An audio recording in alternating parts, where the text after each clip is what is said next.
বাবা মায়ের যে ভুলের কারণে অনেক সন্তানের জীবন ধ্বংস হয়ে যায়। ভুলটা কি?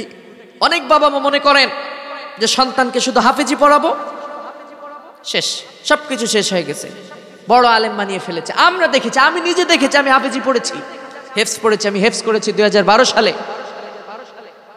একজন হাফেজ যখন কোরআন মুখস্থ করেন, আমি হাফেজদেরকে ছোট করছি না, হাফেজদের মর্যাদা আল্লাহর কাছে অনেক বেশি, অনেক বেশি। কিন্তু প্রিয় ভাই, খেয়াল রাখতে হবে, হাফেজ হয় এটা হচ্ছে নফল ইবাদত, নফল ইবাদত। আবারও বলছি, হাফেজ কোরআন বা কোরআন মুখস্থ করা এটা হচ্ছে নফল ইবাদত। কিন্তু কোরআন বুঝে পড়া, কোরআন আমল করা, এটা হচ্ছে প্রত্যেকটা মুসলমানের জন্য আল্লাহ তাআলা ফরজ করেছেন। ইসলামের প্রথম বাণী ছিল পড়ো, ইকরা, ইকরা, পড়ো তোমার প্রভুর নামে যিনি তোমাকে সৃষ্টি করেছেন। কারণ মানুষ যদি পড়ে, জানে, বুঝে, তাহলেই না সে তার রবকে চিনতে পারবে। হাফেজ বানিয়েছে, মাওলানা বানাবে, মসজিদের ইমামতি করবে, মাদ্রাসায় হুজুর হবে, শেষ না, দায়িত্ব শেষ হয়ে যায় নাই। আপনি নফল ইবাদত করছেন, আপনার সন্তানকে মাদ্রাসায় পড়িয়েছেন, হাফেজ বানিয়েছেন, কিন্তু আপনার সন্তানকে একজন যোগ্য আলেম বানাতে হবে। আমরা দেখেছি এই জমিনে, আমি নিজে দেখেছি, 100 জনে 95 জন হাফেজ শেষ পর্যন্ত আলেম হতে পারে না, বাবা মায়ের অসচেতনতার কারণে। বাবা মা যদি সন্তানকে কন্ট্রোল করতে পারে, বাবা মা যদি সন্তানকে সঠিক পথের দিশা দিতে পারে, যে না বাবা তোমাকে আলেম হতে হবে, এমন একজন দায়ী হতে হবে, দ্বীনের দায়ী হতে হবে, যে যুগ জিজ্ঞাসার আলোকে কথা বলবে, মানবতার মুক্তির নিরিখে সে কথা বলবে, এমন একজন তোমাকে হতে হবে। তোমাকে মিজানুর রহমান আজহারীর মতো হতে হবে, তোমাকে ডক্টর জাকির নায়েকের মতো হতে হবে, তোমাকে শায়েখ আহমদুল্লাহর মতো হতে হবে, মুফতি মিনকের মতো হতে হবে, ইউসুফ আল কারদাবির মতো হতে হবে। এভাবে যদি সন্তানকে উৎসাহ দিয়ে বাবা মা আলেম বানাতেন, আমার মনে হয় এই জাতি এক একজন রত্ন পেত, রত্ন। এজন্য বাবা মা যারা আমার কথা শুনছেন, আমি তাদেরকে বলতেছি, সন্তান শুধুমাত্র হাফেজ বানালে চলবে না। হাফেজদের মূল্য তো আল্লাহর কাছে আছে, তার থেকে বেশি মূল্য হচ্ছে আলেমদের মর্যাদা আল্লাহর কাছে। আল্লাহ রাসূল সাল্লাল্লাহু আলাইহি ওয়াসাল্লাম কি বলেছেন জানেন? ফাজ্জালাল আলিমা আলাল আবিদ কাফজলি আলা আদনাকুম। আমার উম্মতের ভেতরে আমার যেমন মর্যাদা বেশি, একজন ইবাদতকারীর তুলনায় একজন আলেমের মর্যাদা, রাসূল সাল্লাল্লাহু আলাইহি ওয়াসাল্লামের মর্যাদা যেমন বেশি, একজন ইবাদতকারী সাধারণ মানুষের তুলনায় একজনের আলেমের মর্যাদা তেমনটাই বেশি। আমার অবাক লাগে এটা ভেবে, যারা ভাবে যে শুধুমাত্র হাফেজ বানালেই দায়িত্ব শেষ।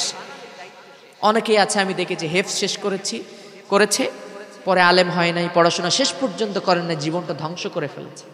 5 পারা 10 পারা পড়েছে, 15 পারা পড়েছে, এরপরে একটা মসজিদের ইমামতি করছে, শেষ, ভালো কিছু করতে পারে নাই আর। কিন্তু অনেকে এমন আছে যারা হাফেজ হয় নাই, ভালো আলেম হয়েছে, তারা সাকসেস, তারা এক একজন দায়ী হয়েছে, তারা এক একটা জাতির রত্নে পরিণত হয়েছে।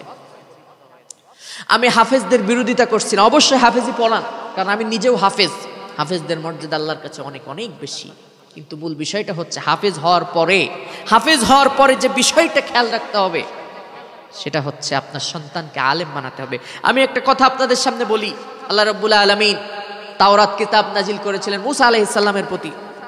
তার উম্মত যারা ছিল, তারা শুধুমাত্র তাওরাত কিতাব মুখস্থ করত, কিন্তু আমল করত না, বাস্তব জীবনে আমল করত না। এজন্য আল্লাহ তাআলা কি বললেন? মাসালুল্লাযীনা হুম্মিলুত তাওরাতা সুম্মা লাম ইয়াহমিলুহা কামাসালিল হিমারি ইয়াহমিলু আসফারা।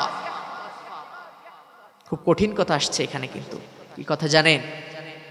আল্লাহ ওদেরকে গাধার সঙ্গে তুলনা করলেন, যে ওরা শুধুমাত্র তাওরাত কিতাব মুখস্থ করেছে, বাস্তব জীবনে আমল করে নাই। আমরাও কিন্তু তাদের মতো হয়ে যাব যদি শুধু কোরআন মুখস্থ করি, কিন্তু বাস্তব জীবনে আমাদের যদি আমল না থাকে। যে হাদিসটার কথা আমাদের মুরব্বীরা বলেন হাফেজদের ব্যাপারে, আমাদের আলেমগণ বলেন, মান ক্বারাআল কুরআন ফাস্তাযহারাহু ফাহাল্লা হালালাহু ওয়া হাররামা হারামাহু ওয়া আদখালাহুল্লাহুল জান্নাহ ওয়া শাফাআহু ফি আশরাতিন মিন আহলি বাইতি কুল্লুহুম ক্বাদ ওয়াজাবাত লাহুন্না।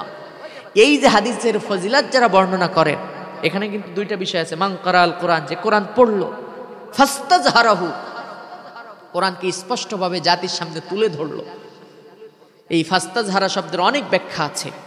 পড়লো, জানলো, বুঝলো, বাস্তব জীবনে আমল করলো, আল্লাহর জমিনে এই কোরআনকে প্রতিষ্ঠার জন্য সংগ্রাম করলো, লড়াই করলো। আল্লাহ তাআলা তাদেরকেই জান্নাতে দিতে চেয়েছেন, এবং তারা কিয়ামতের ময়দানে 10 জনকে সুপারিশ করে জান্নাতে নিতে পারবে। তা আপনার সন্তান যদি শুধুমাত্র হাফেজ হয়, আলেম যদি বানাতে না পারেন, এমনও হতে পারে যে আপনার ওই সন্তানের জীবন ধ্বংস হয়ে যাচ্ছে আপনার ভুলের কারণে। এজন্য হাফেজ তো বানাতেই হবে, পাশাপাশি একজন আলেম বানাতে হবে আপনার সন্তানকে। এই প্রতিজ্ঞাবদ্ধ হন।